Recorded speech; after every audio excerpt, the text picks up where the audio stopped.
Something's different. I'm changing. I don't know if I like who I'm becoming.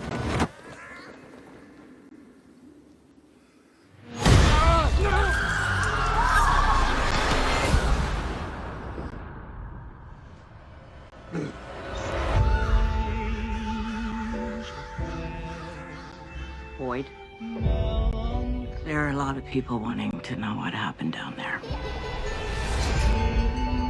Mom, where's Dad? Why isn't he back yet? Tabitha, we need to talk.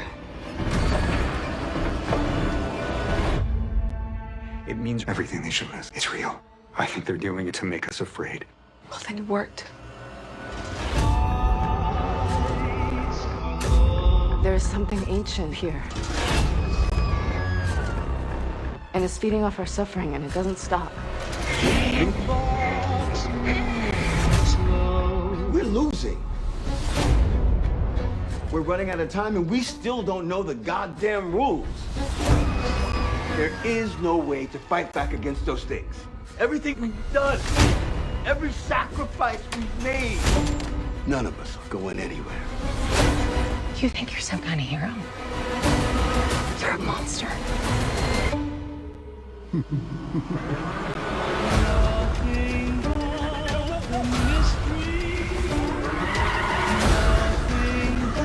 Lord, please protect us in this dark place where evil roams so freely. This we ask in your name. Amen. One way or another, the truth always comes out. I would make sure it doesn't.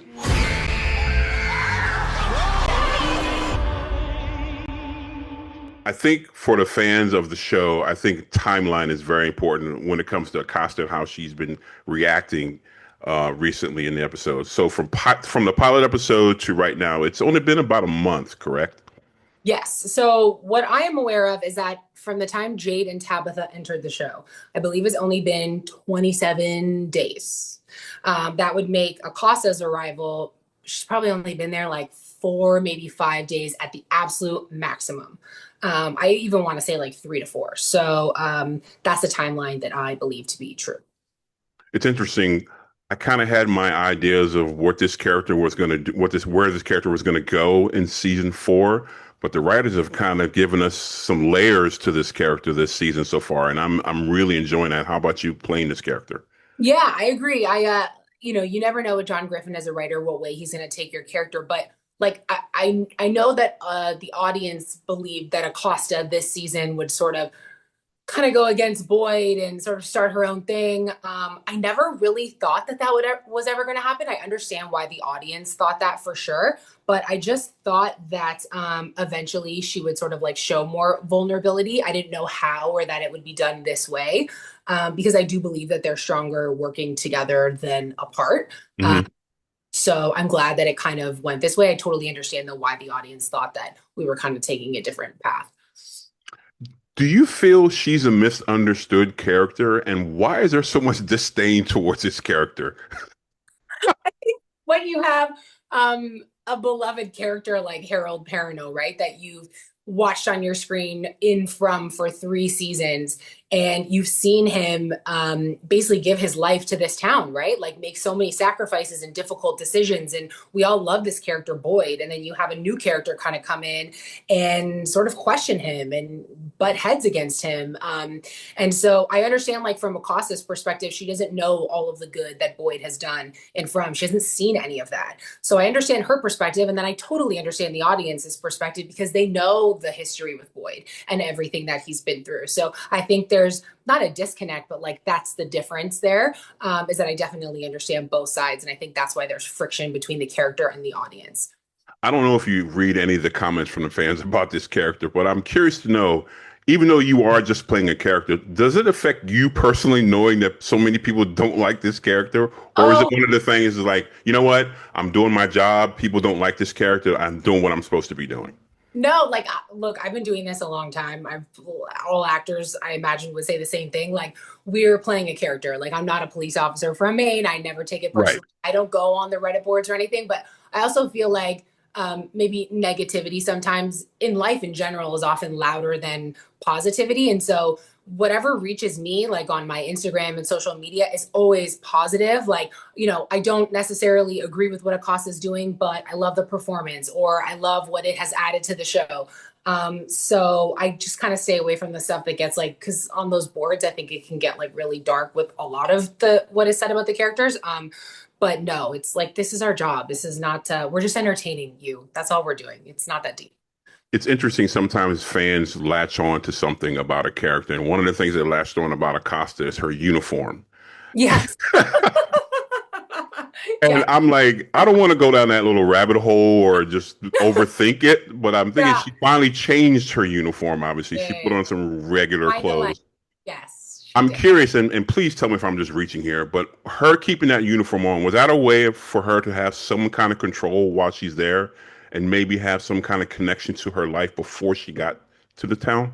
Yeah, I mean, I think it's a comfort thing. I think maybe other people viewed it as like a power trip thing, but I think if she was wearing anything else, she would have kept that on as well. Like whether it was a sweater or a jean jacket or a scarf. I think it's just like these are her possessions that she entered from with, and she was just like not accepting that like this is her new reality. And I don't know about you, but like I wouldn't be excited about like going through deceased people's clothing from the past and like Right. putting it on. Like that doesn't really, it's not something that I want to do. So I understand her sort of not wanting to do that at first. And then yeah, I mean it's only been a handful of days, right? And now we see her sort of coming to terms with not only like is this her new reality, but like her whole life she's been a police or wanted to be a police officer, and like now like your badge means nothing here, like truly. So it's also I think like an identity crisis for her. Like I imagine Acosta is like making her job her life, which is such a dangerous thing to do because Yeah. there's Yeah. much more to life than doing that, and like you can't be defined by your job. So yeah, I think that moment says a lot about the character in general and her journey this season. I think there was a very important scene, and I know you talked about this before, is the ambulance scene with Yes. Christy. Yes. Couple of things. Her joyride. I'm watching the scene and I see Ethan in the row, and I was like, okay, Acosta's going to pull over. She's going to get some cool points. Chrissy's going to go back and tell her no. And she keeps going. And I'm like, oh, no. But then I saw your interview with my friend Mordecai, who said you had an interesting take on why she didn't stop the ambulance. And I thought that was pretty interesting. Do you remember what you Yeah. said? Yeah, like look, at the end of the day, like at the most basic elementary level, it was written that way. So you have to do it that way. But to be a performer that actually appreciates the work that I'm doing, I want to find a reason as to why it's being written that way. So the reason that I came up with that makes a lot of sense to me is you have to look at what has been happening to these characters before this decision that they've made to figure out why they made this decision. And so I figure, well, what has happened to Acosta to drive her to make this decision to not pull over? And I think, well, last time she was in the same vehicle and stopped in the middle of the road for someone, it was a human or looked like a human woman stopped in the middle of the road. Season 3, episode 4 with the paramedics, they got out to assist her, and the woman turned into a monster creature and slashed the throats of the paramedics. So you have that happening to her. Then you have her stitching up Elgin's eye Christy stitching up Elgin's eye, and Acosta sort of assisting with that.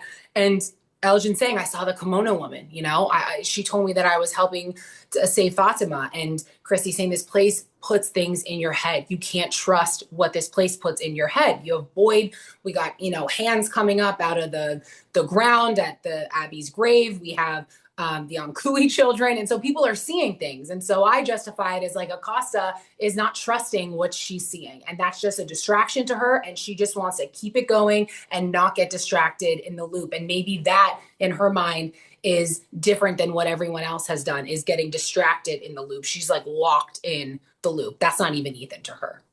That's how I just. You mentioned the Elgin scene, and I just quickly wanted to say, and I sent you this clip when Donna walks in and she jumps up and she points the gun, and Donna's like, "Just put that away. We all know there's no bullets in it." I know. But it's one of those things too, where like, look, I know that what the audience is going to say to that stuff as well. But I also think with that too, like to bring another layer to it is like, you're looking at a character that is trying to defend someone that has no one defending them, right? So like, of course, it's like kind of silly that she's pointing a gun that's not loaded, but to her, you have this person that she doesn't even know, and his eye is gone, and she has no idea why. He's been tortured. His hand is completely damaged and broken. So she has no idea that the next person that walks in that door could be Boyd again. He could need another answer. She doesn't know what's happening in the search for Fatima or what's going on. So to her, it's just another threat coming through the door that could hurt this person. I think it's kind of a selfless act. Yeah. Yeah.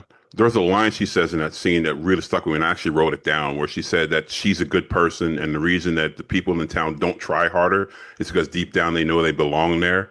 And I'm like, wow, that's deep. Do you think she really believes that and truly believes that? Yeah, so I think with Acosta, I think especially in law enforcement, and I was reading a lot about this, especially women in law enforcement, like a lot of the times, like, you don't want people to see you sweat. You don't want people to see that you're vulnerable because it can be used against you. And so I find sometimes when Acosta is saying things, I often wonder if she really believes it herself, or if she's saying it as like a front, right? Like, right. In the past, like when she's in the diner with Kenny and he's like, do you have any family here? And she says, no, or sorry, not here, but do you have family? She says, no. That could be a lie.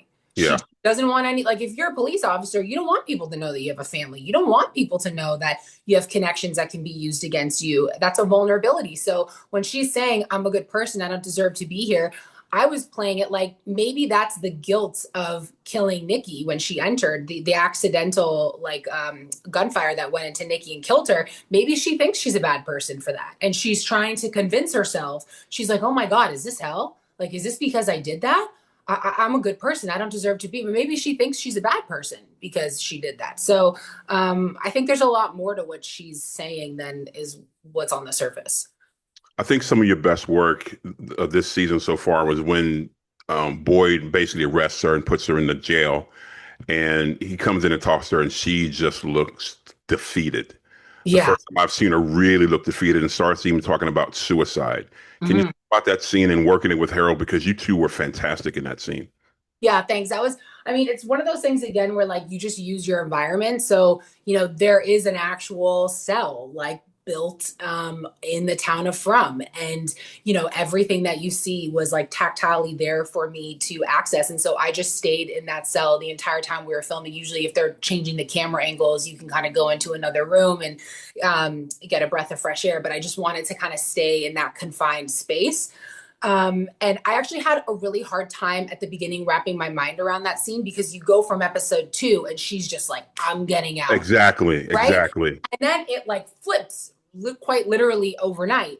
And then I thought back to episode 1 where Boyd is counting the bullets and asking Kenny how many people are in From or in town, because he wants to know if they have enough bullets that if, stuff actually hits the fan, that everyone can kind of go out on their own terms. And then you cut to episode 3 and Acosta's doing the exact same thing. She wants a bullet to go out on her own terms. I thought, well, why would she quit so easily? And I thought, like, I don't think she's viewing it as quitting. I think she's viewing it as like a power move on her own terms, like thinking I would rather die on my own terms. Exactly. Yeah. I believe to be a good person in From than to let this town change me and make me into, a bad person that's doing bad things to people, and allow this town to change who I am. So I think it's her like kind of trying to take her power back. Boyd comes up with this task for her to start going through some of the stuff in town, going through the belongings of people. And I'm interested to know, do you think that's something that, A, he realizes what she's going through and he wants to give her something to do to take her mind off that, and also at the same time possibly help people find a way to get out of there, if that makes sense? I think what makes a great leader, and that's why Boyd is such a great leader, is a leader should be incentivizing other people to reach their full potential, right? You see people's strengths and you try to help them rise up, right? To achieve greatness. That's what a good leader is. And so I think Boyd is doing that with Acosta. Whether he likes her or not, he probably doesn't like her at all, but he's saying, okay, we have an asset here and she has some weaknesses. She has some strengths, just like everyone. And let's have her focus on her strengths and put them to use to help us solve this mystery. And I think also, he's limited in his ability to do everything because he's doing literally everything. So he doesn't even have time to go down into the Colony House basement Yeah, and yeah. all that stuff. So like I think it's like twofold, right? Is like trying to help someone reach their full potential as well as trying to help the greater good of the town. Do you think Boyd respects Acosta, and do you think Acosta respects Boyd? Yes, absolutely 100%. I think when two people are very opinionated and stick up for what they think is right in the moment, I think people respect that. Whether they like each other is different, but I think she respects him and he respects her. Now, do I think they'll ever tell each other that? That was actually my next question. Yeah. That is to be determined. But I actually think that's why the relationship between Boyd and Acosta to me is, I mean, it means something different to everyone for sure. That's the greatness of television, right? Is like you could love a character, hate a character, love a relationship, hate a relationship. But I think it's so interesting to see like all of his other relationships right now in town are pretty great. Like he's got great relationships with everyone. So I think it's interesting to kind of throw a character in there where the second that they're on screen together, you have no idea what's going to happen. Like, are they going to argue? Are they going to fight? Are they going to have an intellectual conversation? Are they going to sit in silence? Like, you just never know what's going to happen between these two characters. And that's why I actually think the relationship is kind of funny to me. I like it. There was an interesting scene where Acosta's in the diner and the radio starts playing, the little jukebox starts playing, and the Send in the Clowns song comes on. And I'm like, I know the show. I know it means something. So I started going down a rabbit hole with the song Send in the Clowns. Is there a meaning to that song and that scene? Or is there a meaning for her with that song? Yeah. I mean, look, you never know with John, right? And so exactly. Yes, exactly. So I always know that like whatever you think it is on the surface, you got to dig deeper. So at first I just, the song was in the script. And so I was listening to the song and I didn't want to listen to it too much because I wanted on set to have it impact me and surprise me in the moment. But I was reading the lyrics and I just thought originally like, oh, the town's just like calling her a clown, like it's making fun of her. And I thought, nah, that's too like elementary for John Griffin. And so I was digging deeper and I learned that Send in the Clowns was a strategy that would happen back in the day when there would be a theater performance and something would go wrong during the performance. They would send in a team of clowns to distract the audience and do a bunch of tricks and make jokes while they were fixing the problem on stage to distract everyone. And so I thought, well, that's exactly what episode 1 is. It's the Yellow now having to transform into Sophia to distract the town because we're getting close to the answers. We're getting close to figuring out what this entity really is. So I think thematically that was why that song was chosen. You mentioned the man yellow. I'm curious to know, what did you think when you found out about that? The man yellow transforms into Sophia. Did that just blow your mind? And so like, when you say, oh yeah, my jaw dropped, but like, did it really drop? Like, I remember I was sitting outside reading the script. We were about to go to Halifax. We got it a couple days before we flew out. And I remember just reading the end of episode 1 and my jaw literally dropped for an extended period of time.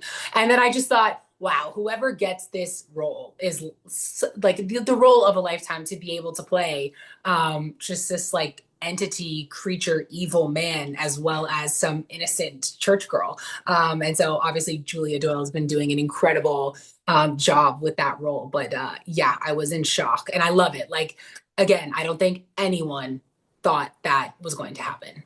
And that makes you think, have there been people in town? Has it been in town before being somebody else? It just opens up so much. On like the show. Can he shapeshift into anyone? Can he only shapeshift into people that he's killed? Can he shapeshift into people while they're alive? Like there's just so many possibilities. So I think it's a genius move by the writers. And yeah, I'm really excited for people to see how the rest of the season plays out. This is a goofy hypothetical, but if you, Samantha, were in this town, what character do you think you would most be like? Oh, be like? I think Donna. Interesting. I think Donna. I think Donna is a great leader. I think she's sensible and smart and loving and caring, and I think she's such a well-rounded person. And yeah, I think I would be a lot like Donna. Like I I would have a lot of empathy for people, but I would also want to be in a leadership position and like know what's going on and be in the know and help make those decisions. But I wouldn't live in Colony House. I would be Donna living at the sheriff's station, not in the jail cell. Okay. Yeah, that's what's happening. I'm curious to get your thoughts on a couple of things fans say about the show that some fans are not happy with when it comes to the show. One of the things I see all the time is they ask, why don't the people communicate more on the show? And I'm like, well, they tried that with that meeting with Tabitha when she came back from the faraway tree, and we see what happened with that. Dale took off and he was rock boy. He was rock boy. You can't tell everybody everything. That's the way I see it. But what are your thoughts about that? Yeah, I agree. I think also too, there like you only have 50 so minutes of an episode. And so if something happens and the audience sees it, we then don't want to have the same scene of the characters explaining what just happened to everyone. So like this season, you will see that happen where things are shown and then characters are talking about it afterwards. But if you did that to every single thing that happened, then you would have a 17-hour long episode. So I think we have to assume that these characters are speaking when they're not being shown on camera. And then for the really big stuff where the fans get really frustrated that people aren't communicating, I think it just goes back to like, even if you've wrapped your mind around a supernatural situation, you just still have a hard time trusting what you see. Yes. Because you know that there's this evil entity that wants to hurt you. So it's like the boy in white. Like, is he good or is he bad? We don't know. So every time you see him, should you trust what he's saying or should you not trust what he's saying? It's like the crows now everyone's talking about. Are the crows good or are the crows bad? So I think a lot of the times these characters don't even know what they believe themselves, so they don't want to go and talk about it. Plus, I think if you tell everybody everything, you're talking about hysteria, mass hysteria, and freaking out. And it's emotional. There's people that are dying. There's people that are kidnapping people. There's people torturing people. So it's like heightened emotions and logic usually don't exist in the same room. So one of the other things I see they talk about, the fans talk about, is pacing of the show and how sometimes the show is so slow and I'm like, God. And some people even say some of these episodes are filler. Some consider episode 3 a filler episode. I'm like, you can't have a filler with 10 episodes in a season. Right. To me. Yeah, no, for sure. I think like, in the world of binging, it's so much easier where you can like watch the whole season and not really feel like you saw filler, because even if you saw a quote unquote slower paced episode, you're immediately into the next one. And then you immediately realize that what you learned from last episode, even at a slow pace, you needed it to get to this episode. But I think since everyone's waiting a week, they're getting really anxious, right, for these answers. But I think you'll see as the season plays out that you will see that you needed all of those moments in those episodes to happen in order to drive the rest of the season. And I think like if someone in a couple of months just watches all 10 episodes at once, I don't think that they would have that same opinion about the pace. So I really do think it's like in this streaming age, we're so used to, even myself, like watching 10 episodes at a time. So I trust that everyone can just have a little bit of patience and know that whatever you are seeing, even if you think it's slow, it is for a reason and it will all come back around. I think a show like this, you shouldn't binge because you're going to miss so much stuff if you watch all the episodes in a row. I think having week by week by week, it gives you time. And you see this, people dissect the hell out of these shows. Yeah, and it's fun. And even like if people disagree and stuff like that, like I think it's I've been doing some of these YouTube lives and I didn't even know that there was like a huge community where people just every Sunday watch the episode together and talk about it. And they're from, right? And so, but I think it's crazy. I was on one of these lives and someone's like, hello from Brazil, hello from Morocco, hello from Egypt. And you're like, wow, these people would never be speaking to each other probably in their real lives because they don't live close to each other. And now they're talking every Sunday night about this show. And I think that's really special. And that doesn't happen with every show. Yeah. So yeah, I'm really grateful that like From has this online community. Yeah, we do the live tweets every Sunday night at 9 Oh, p.m. nice. Harold drops in all the time, and Yeah. Julia dropped in once, and several other people. John dropped in just this past Sunday to live tweet with us. So yeah, it's a big community. Yeah, yeah, it's incredible to see, and it's really rewarding as a performer, right? To see that people are talking about like a show that everyone has been working so hard on. So I love that aspect. But I agree. I think it's best to be released one at a time. So just patience. One of the final things I'm going to ask you is the show obviously has been renewed for a fifth and final season. And in today's television landscape, I think that's a good thing, but it's sad at the same time. But the show does get to go out on its own terms. How important is that the show gets to finish its story? Yeah, I think I read a quote recently, and it was like the best endings are never given, they're earned.